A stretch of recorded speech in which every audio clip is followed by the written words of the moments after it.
Hello everyone, welcome back to Grounded Roots Healing. My name is Jason and I'm a spiritual teacher here on YouTube.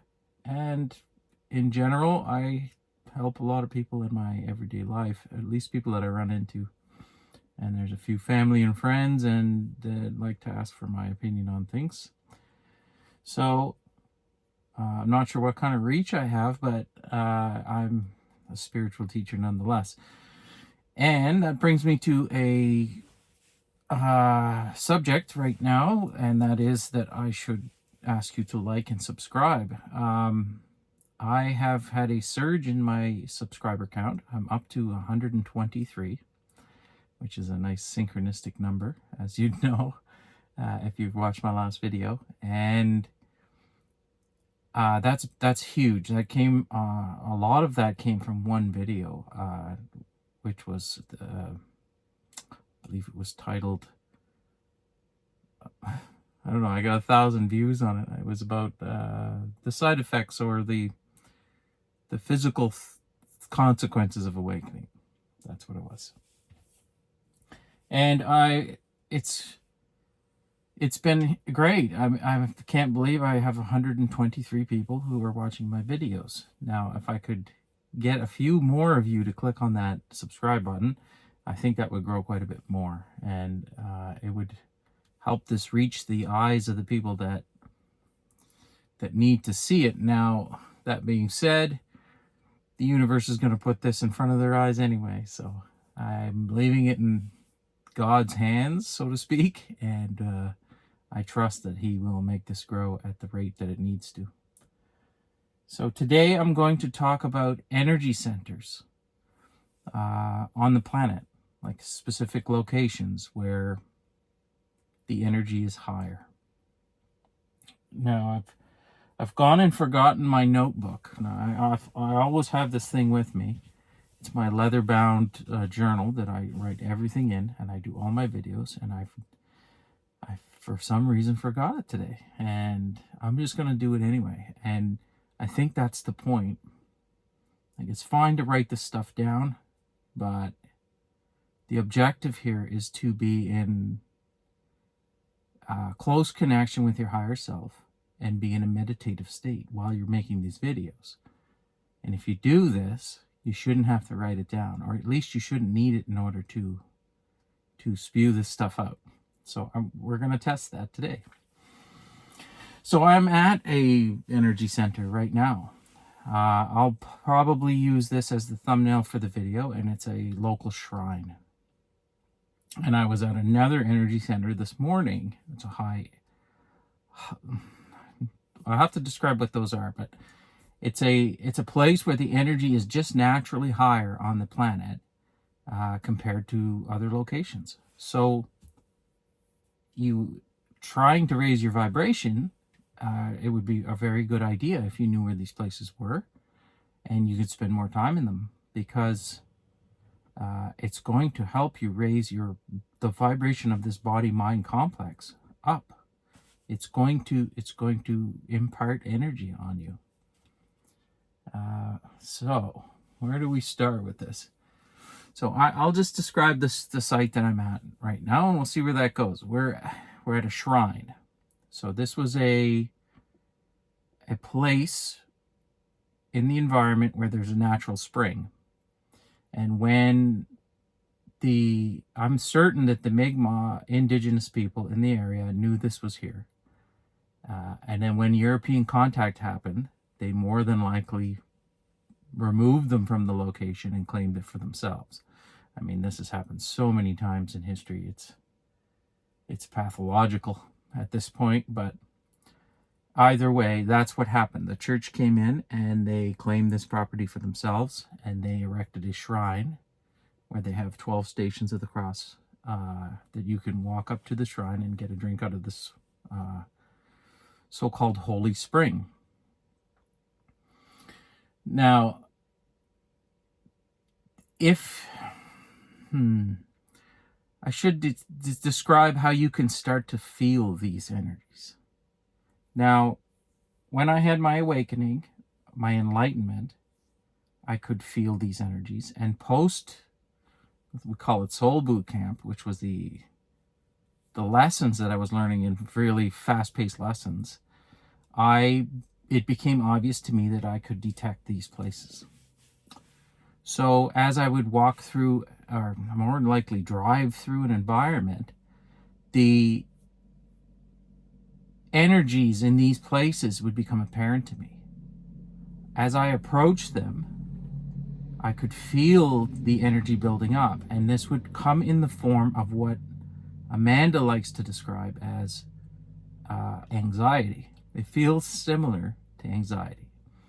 So your heart might start to beat a little faster. You might start to take shallow breaths, like I am doing right now. I can feel it. I got to consciously focus and take deeper breaths because I've actually just gone up and had a drink from the water, which is full of high vibrational energy. Breathe. So we'll slow down because it's like drinking an energy drink. It's amazing, actually, once you get used to feeling this stuff. So I first noticed this maybe early this spring, and my intuition was telling me to go to this particular site. And I went to this spring, and I noticed it immediately. I noticed it as we were approaching the spring. And I got to backtrack a little bit because this actually happened when we were in Mexico. The most profound experience I've ever had. So this detection system for high energy environments turned on after my enlightenment and my awakening started. That's a long subject, but we'll just talk about the 8-month period. So I believe it was late February when we went to Mexico, and we decided to go to the Pyramid of Chichen Itza. We took a tour bus like a lot of people do, and we made a stop at a Mayan center where they sold obsidian crafts, which is a stone sacred to them. That will be the stone I talk about in today's segment at the end. And I could feel the buildup of energy in this way, like I described before, as we approached the center where the Mayan shamans were and all of this obsidian. And then again, we could feel it as we approached the pyramid. And then in the pyramidal center, it was incredible. That is one of the highest energy, well, it's the highest energy environment I've ever detected or been in. So it knocked my socks off. It's the day I decided to quit drinking completely. It opened my heart center. I had no choice. The energy from my higher self, how would you describe it, from the astral plane was channeling through me like a conduit and coming up from the ground into me, and it just wiped me out. And so if there was any blockages in my chakra system, they were immediately gone. And there's consequences to that. If you overload your system, you may find that you open up your heart chakra, you may find yourself in tears, which is what happened to me. But it also caused a lot of clarity. Like I knew now that I didn't need to drink anymore, and that I was going to stop immediately. And it had been testing me all day as well. So that energy environment was palpable. It was impossible not to feel this place. We then went to a church. I can't remember the name of the town, but there was a town on the way back where they had to construct a church, but they had done it on the site of another pyramid, and they had used the stones of the pyramid to construct the church. That was also incredibly powerful. So these are natural sites on the planet. Like this shrine, this one is not as powerful. So why is that? Well, this gets complicated because this is what Nikola Tesla was working on.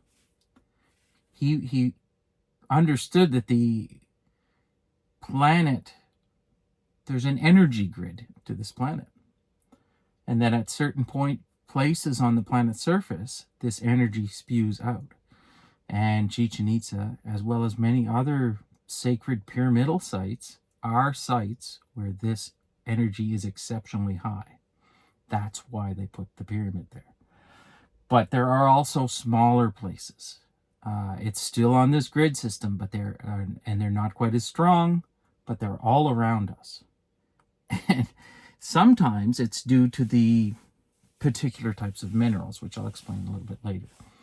So in this instance, it's a spring. It's just a trickle of a spring popping out of the ground, and the water must be interacting with the higher energy deeper down in the earth, and as it comes out, it carries some of this energy with it, and when you drink it, you feel it. So the holy people of the Mi'kmaq indigenous people knew that. They were probably here, and like I said, they've been transplanted by other holy people who in the Catholic Church removed them because they could feel this place. So how do we detect this? How does this turn on? Well, when you naturally start to heal your body, your detector will improve. You remember how I said that the mind-body complex, or the brain-body complex, is it's part of our avatar. And as we improve the functionality of that system, we'll be able to contain more of our higher self, more of our light body, which means those detectors will start to turn on and they'll start to work better. And you'll start to notice them. Now, you'll notice these energies. Now, this doesn't just apply to places. There are people. If someone else's energy is much higher than yours, and your detectors are turned on, I don't know what you'd call this, radar, energy radar, and you will be able to sense them from a mile away. This happened also in Mexico. There happened to be a Joe Dispenza retreat being conducted there, which is weird in itself. At this particular retreat, we weren't at it, but there were people all around us that were, well, let's say on the spiritual path. And they decided, it wasn't decided, they came out for lunch after one of these sessions, and you could feel it like a wave. Their energy was so high, so much higher than mine, that I could feel them approaching. So as you start to heal yourself and your vibration rises, your vibrational frequency, when you go into these places, it's less, not traumatizing, but less difficult on your body. You're able to absorb this energy easier. So the contrast between you and this high energy location isn't as big. So, I mean, that's a good thing, right? So how do you detect them? Well, you detect them before. Now, I know that there's anywhere where there's a shrine, this is likely a high energy place. Usually where they've built churches, or in the instance of the other place that I was today, it was at a beach. And our local university, which was founded by the Catholic Church, Christian nuns and monks, priests, started this university, and they put the university on a particular location, but they also purchased a piece of property up the coastline right where one of these energy centers is. Now, that's not a coincidence. That they knew, they felt this place, and they built a summer retreat for everyone there, where they would go. This is hundreds of years. This is before automobiles. So people have been detecting this stuff since time immemorial, and they knew it. We've just forgotten.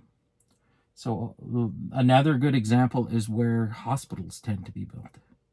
They knew that these particular locations, if they had a high energy environment, it would be easier for souls to transition. Now, a hospital is a place where souls are leaving and coming. So you want this in a high energy spot. And you can detect other things as well. So, for example, at this shrine, there's a there's the spring, which is a natural energy source.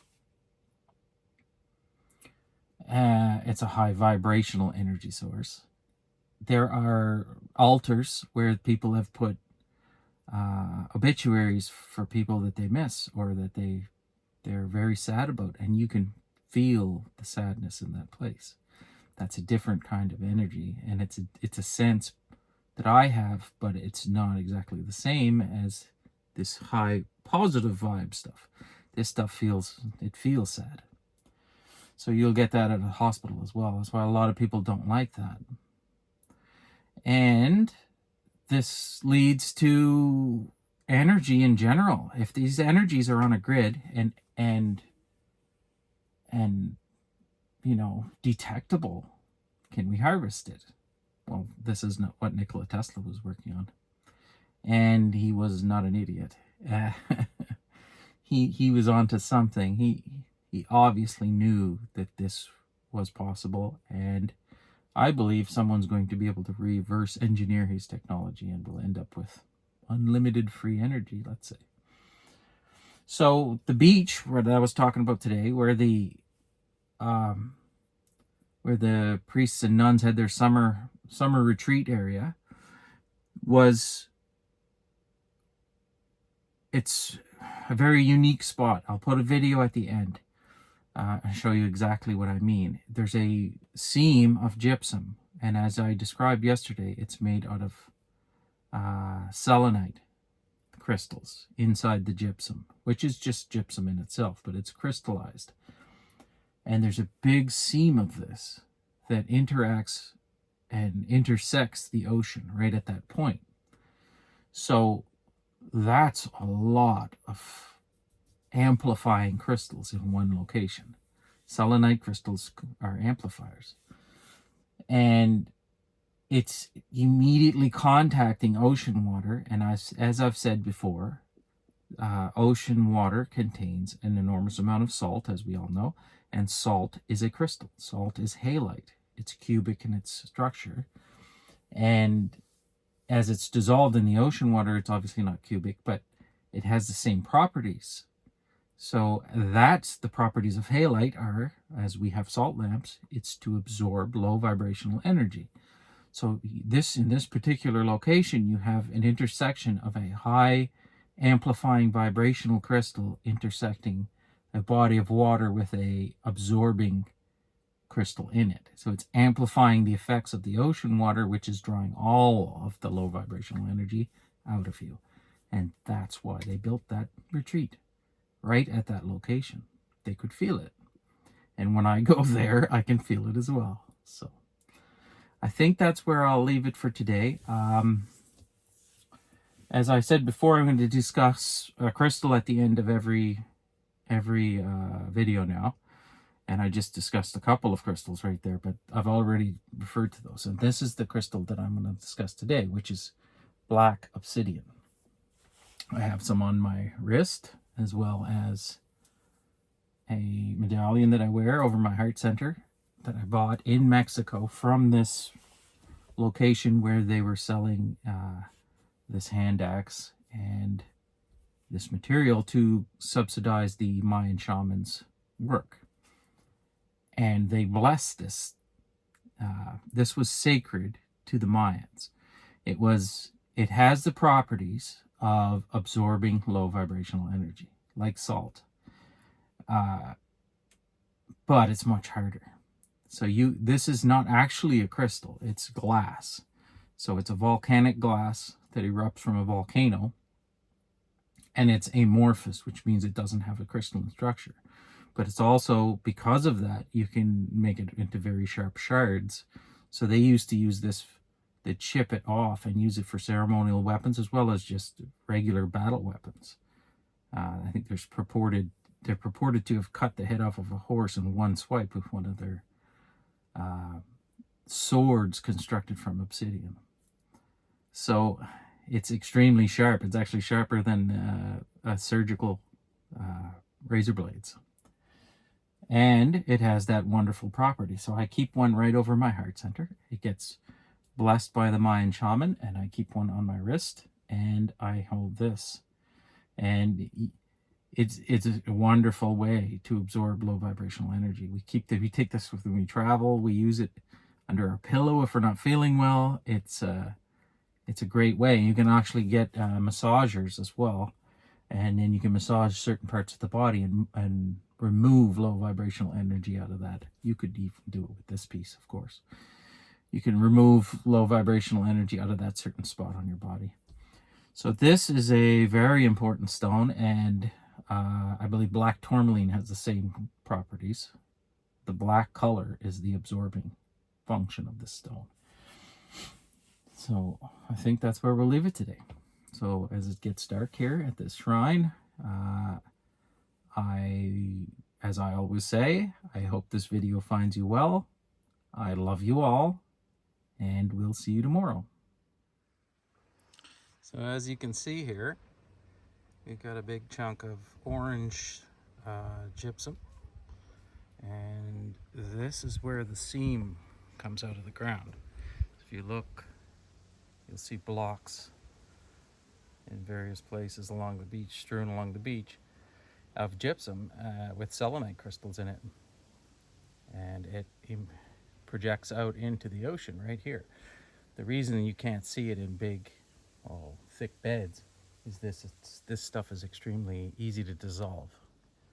So as soon as the ocean water comes in contact with it, it starts to eat it away. But there's a lot of more of the white variety here as well. So this is a hot spot.